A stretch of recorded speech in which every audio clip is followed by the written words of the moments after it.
Over the past 1 month, Kenya's credentials as a democratic nation have been severely tested. During this time, the country has engaged in a difficult public conversation, providing an opportunity to reflect deeply on the relationship between fundamental rights and democratic freedoms, our collective aspirations for prosperity, and efforts to secure opportunities for all, and the imperative to advance national sovereignty and the security of the state. In this discourse, the people of Kenya have expressed their views on governance, development, economic management, national finances, and many other aspects of our nationhood.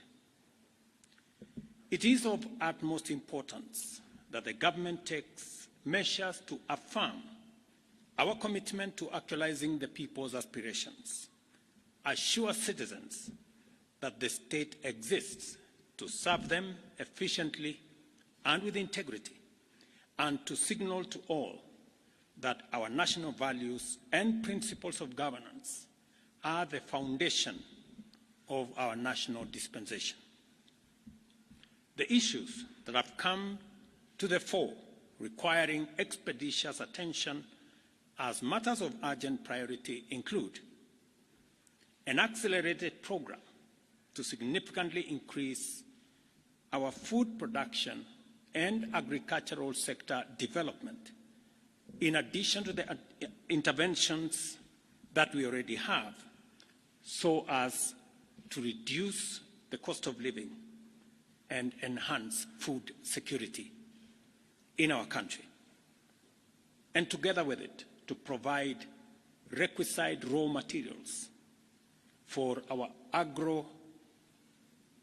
our value addition, our manufacturing, and our industrialization agenda. The need to expand existing job creation opportunities and programs, and to create new interventions to address unemployment in order to absorb thousands of unemployed young people and provide them with gainful employment opportunities. The necessity of a public conversation on innovative, prudent, transparent, and accountable use of public resources, along with people-friendly mechanisms for domestic resource mobilization and reducing public expenditure in a manner to make sure that we live within our means. Number 4, the imperative of addressing the significant challenge of public debt by establishing and implementing very clear mechanisms to reduce public borrowing and insulate the country from risks associated with debt accumulation, including prudent financial management to avoid debt distress. The importance of constituting a more inclusive government that unlocks the potential of citizens from all sectors to drive our national transformation and our unity. I gave the nation my undertaking to reflect at length on these issues that have been brought into sharp focus by the people of Kenya.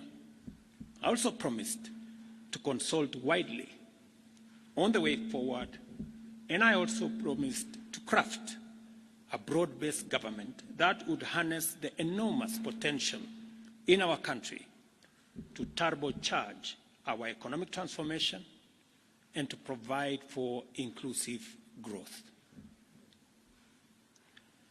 While the events of the past 1 month have caused tremendous anxiety, concern, and uncertainty, the crisis has presented us with a greater opportunity as a nation to craft a broad-based and inclusive citizen coalition for national transformation and progress, made up of all Kenyans from all walks of life.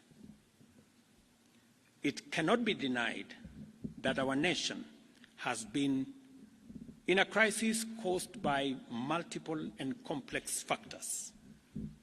Neither can we turn away from recognizing that the opportunity before us is greater than the crisis. Together, we have a chance to take our country where we all want it to be and make our nation, the Kenya we want, a great nation. For this reason, I have consulted extensively on one, the need to enhance, broaden, and deepen the National Economic Turnaround Plan set out in the Bottom-up Economic Transformation Agenda to incorporate a wider range of ideas, programs, and interventions that will facilitate job creation, robust debt management, enhanced transparency and accountability in the use of public resources, and enhance domestic resource mobilization and optimize public expenditure in a manner that gives all of us a chance to live within our means. Consequently, I have started the process of forming a new broad-based cabinet to assist in driving the urgently needed and irreversible transformation of our country. I nominate the following first batch of 11 individuals for consideration and approval by the National Assembly for appointment as Cabinet Secretaries and Attorney General. Ministry of Interior and National Administration, Professor Kithure Kindiki. Ministry of Health, Dr. Deborah Mulongo Baraza. Ministry of Lands, Public Works, Housing, and Urban Development, Alice Wahome. Ministry of Education, Julius Migosi Ogamba. Ministry of Defense, Aden Bare Duale. Ministry of Agriculture and Livestock Development, Dr. Andrew Muhia Karanja. Ministry of Environment, Climate Change and Forestry, Roslinda Soipan Tuya. Ministry of Water, Sanitation and Irrigation, Eric Murithi Muga. Ministry of Roads and Transport, Davis Chirchev. Ministry of Information, Communication and Digital Economy, Dr. Margaret Nyambura Ndungu. Attorney General, Rebecca Miano. I am continuing to undertake consultations across the political divide on the balance of cabinet that I will appoint shortly. The consultations are at an advanced stage, and internal processes in various sectors are underway to facilitate my appointment of the balance of this cabinet.